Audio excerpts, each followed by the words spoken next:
There are a lot of times here in government good ideas that are floating out there, or good intentions at pulling something off. But government needs to understand what our founders understood, and that was limitations on the power of government. And when they wrote our constitutions, they wrote them not as a mere grant of power, but really as a limitation on what government could do. So as we confront issues here in South Carolina, it's one thing to say, oh, I want to do that, but we got to make sure we comply with the Constitution of the state. I look at candidates for judgeships on the question of judicial activism. Are they there to make law? Or are they there to abide by the law and abide by the Constitution?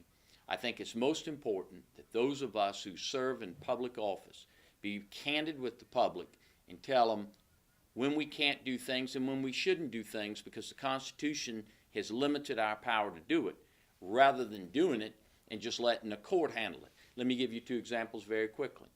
United States Congress, they wanted to do some form of health reform. So what did they do?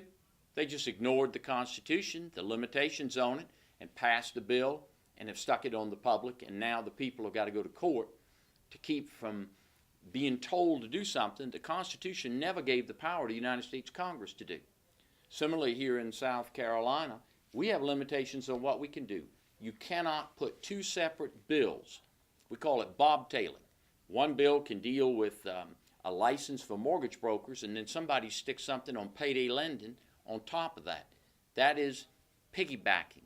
Or, for instance, the General Assembly, by the Constitution, has been limited in its power to pass laws regarding the rules of each house. Instead, the Constitution says each house must determine its rules, meaning the General Assembly doesn't have the power to determine the rules. Each house decides its own rules. So you have to be candid with the public and say, look, this is what the Constitution limits us to, and we're going to abide by it, and we need to be candid with the public and tell them that's what it is, rather than just doing it and saying, we'll let the courts handle that. I came up here to abide by the Constitution, and I will continue to use that type of judgment.